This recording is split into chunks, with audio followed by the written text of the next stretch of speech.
Friday morning, the Bible study group meeting at Beaconsfield United Reformed Church was looking at Psalm 2. And you may say, what Psalm 2? Well, you do know Psalm 2 because it features in Handel's Messiah. Why do the nations so furiously rage? Why do the people imagine a vain thing? And that seems a deeply relevant question in this week when Parliament has committed UK forces to further bombing in the Middle East. And while it seems to me that in the aftermath of the attacks in Paris, some military action is probably right and certainly inevitable, nevertheless, the problem in the Middle East is not just Daesh or IS. That organization is a symptom of the chaos in Middle Eastern politics and in large sections of the Islamic world. IS exists because it's in the interests of some Muslim countries to destabilize others. And the West and Russia are being drawn unwittingly, it seems, into those schemes. Peace is not going to come through bombs, but only when the regional powers, that's the Saudi and the Iranian and the Turkish leaders, and all those countries are implicated in what is going on in Syria. Peace will only come when those leaders are willing to work together to bring stability to the region.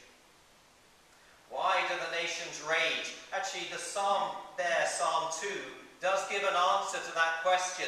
The nations rage because humans are in rebellion against God.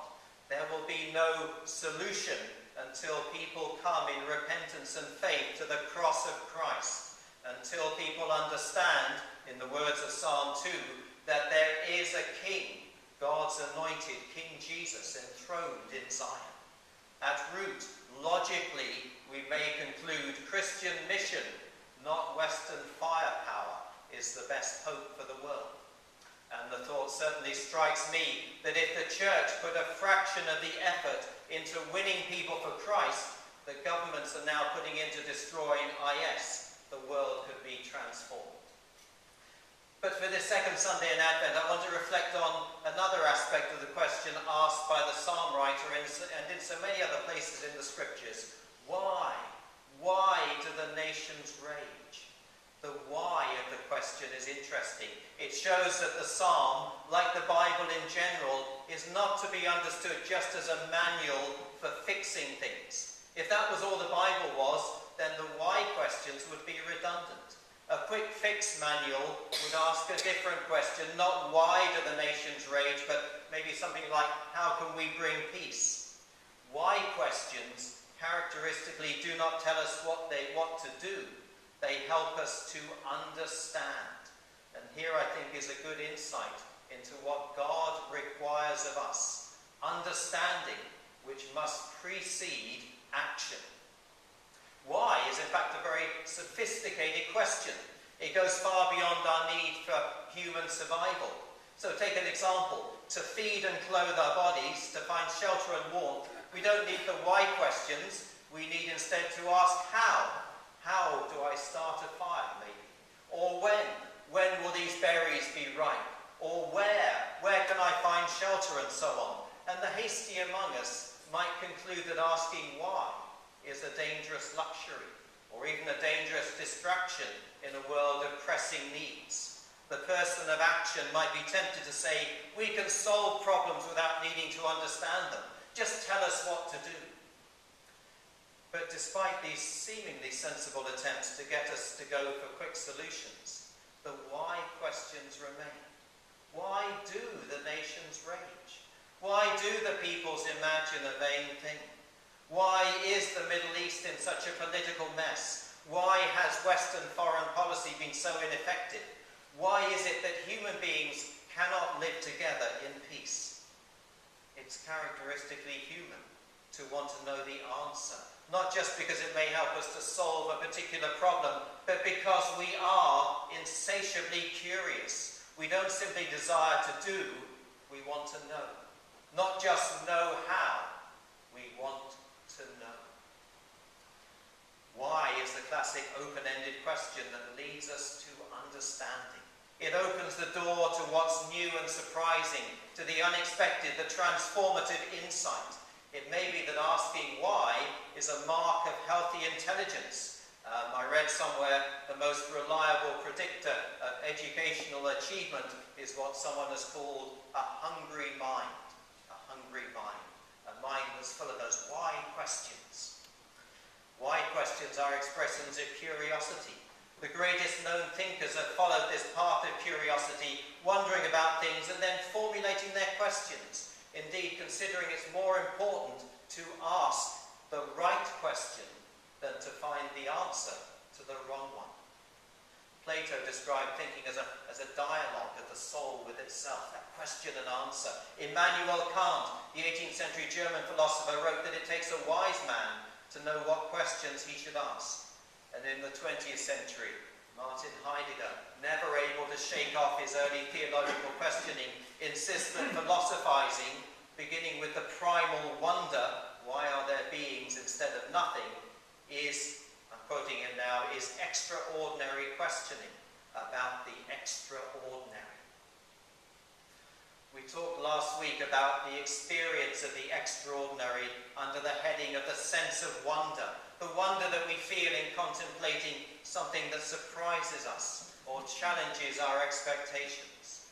Wonder is our first reaction to the extraordinary. And so last week we looked at Zechariah, father-to-be of John the Baptist, there in the temple, meeting the angel and then being struck dumb. And so we thought also of the wise men, contemplating the stars and seeing something that caught their attention. And we might add to that other elements of the nativity story, Mary on being greeted by the angel, and later the shepherds with more angels, or the wise men as they arrive at their destination and find that it's not at all what they imagined it would be. No palace, no royal family, just a stable and poor and startled young parents. Wonder is a beginning, but wonder is only a beginning. Wonder expresses itself once it's got over the exclamation mark. Remember the things I said about punctuation last week. Wonder expresses itself then in the questions that we ask. Mary's first response to the angel was to wonder what kind of greeting it was that the angel had spoken to her. And it's very clear from the Greek word used here, dialogizomai, that Mary is quite literally thinking through the experience. She's asking questions in her heart about what she's seen and heard. And perhaps at the heart of her questions, as so often when things happen to us, strange things happen to us, Mary is asking, when she sees the angel, she's asking not only what's going on, but also she's asking, why me? And that at any rate is the question the angel answers. Do not be afraid, because you have found favour with God. God is looking favourably upon you. Later, of course, she goes on to ask that very practical question, how shall this be? Mary wasn't the only one asking questions. Our Advent theme, following the star, keeps our focus on the Magi, the wise men. We talked last week about the sense of wonder they may have felt as their attention is caught by the strange sight in the sky, the new star that appears. And we heard earlier in the service the response of Tycho Brahe, when in 1572 he witnessed the appearance of a new star in the sky. A star so bright, some people at the time said that it was visible even in daylight. Brahe was so astonished, so surprised at what he saw. At first he even doubted his senses. He thought maybe his eyes were deceiving him. Only when others confirmed that the star really was there, that he began to think on these things. And from that sense of wonder, he began to ask the question, why? Why is there a new star up there in the sky?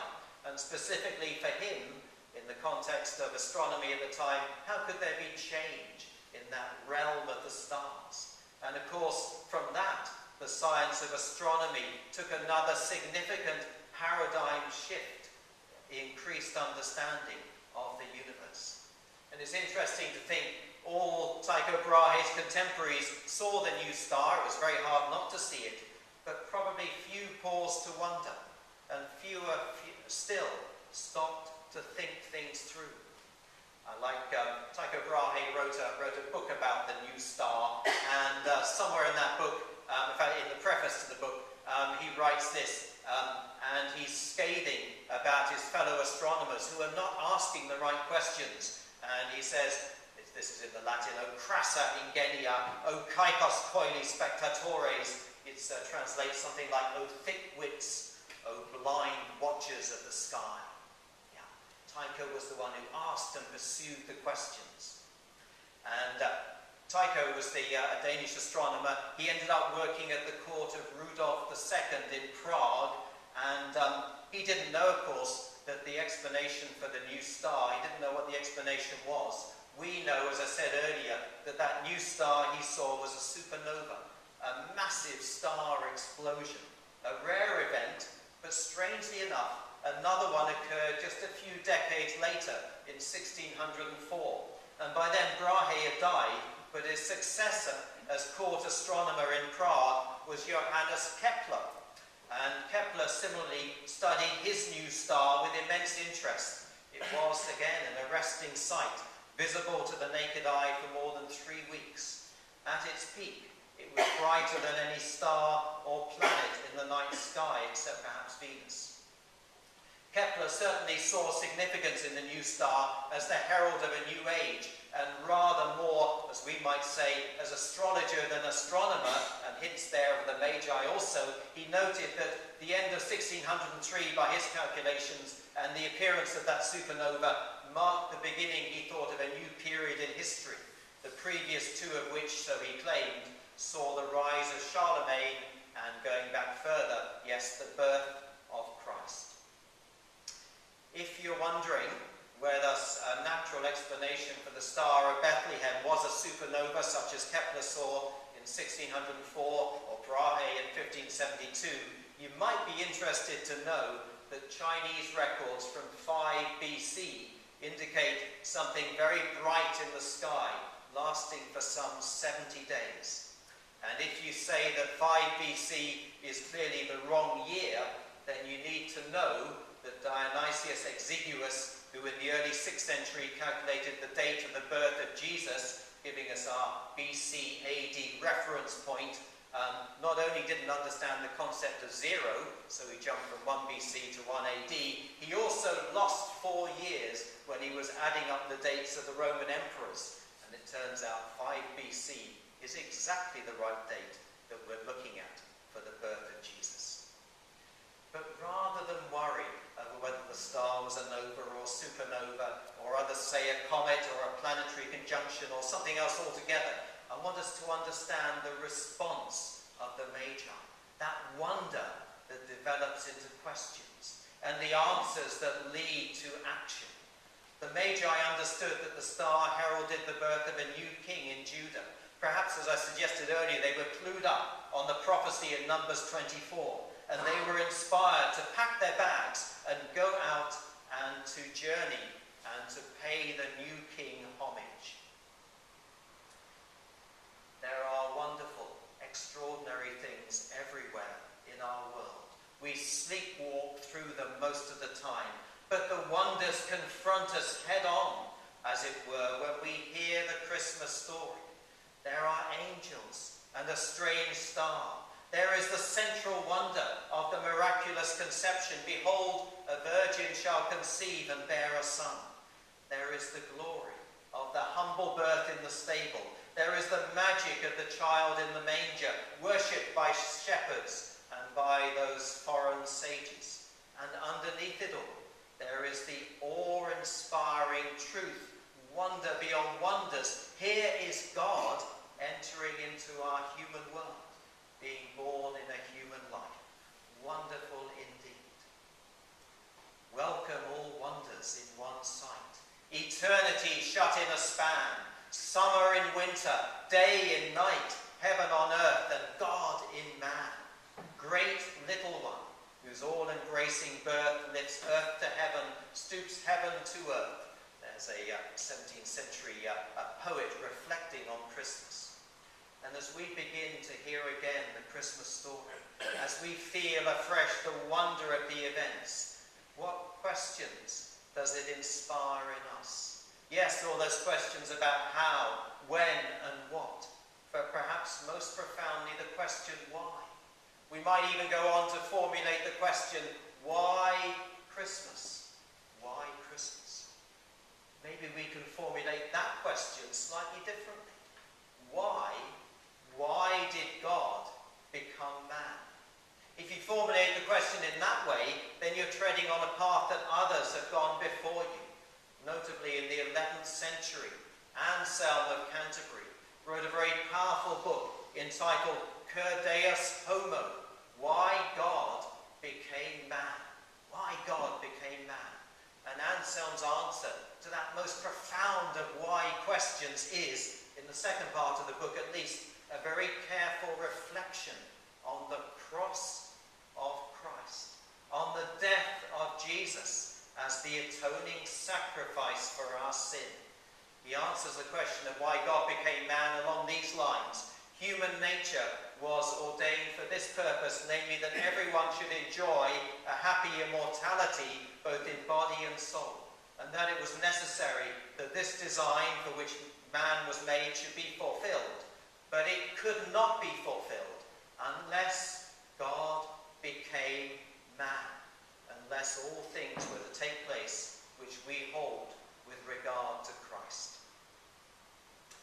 But the questions and the answers themselves are not any more than the sense of wonder is the end of the journey. Indeed, they too are part of the beginning, for our understanding must lead us to respond, a response of love to him who, as we now understand, gave himself in love for us. What compassion, Anselm writes. What compassion can excel these words of the Father addressed to the sinner doomed to eternal torments and having no way of escape? Take my only begotten Son and make him an offering for yourself. Or these words of the Son, take me and ransom your souls. For these are the voices they utter when inviting and leading us to faith in the gospel. So says Anselm. And our questions about Jesus, why? Why Christmas? Why did God become man? Lead us inevitably to seek to understand his death upon the cross. And so on this second Sunday in Advent, as we ask the why questions about the Nativity, let's find answers not only in words, let's find answers in the signs of the Lord's Supper, which are the visible representations of Jesus' death upon the cross, of our Lord's sacrifice for sin. In the broken bread, in the wine that is shared, let us find answers beyond our intellectual comprehension, answers in the mystery of our participation in his atoning sacrifice, in finding ourselves drawn afresh to the foot of the cross, celebrating the death in the context of the approaching celebrations of the birth. Let us find ourselves not just knowing about, let us find ourselves drawn in and experiencing these things which are to us by faith, even our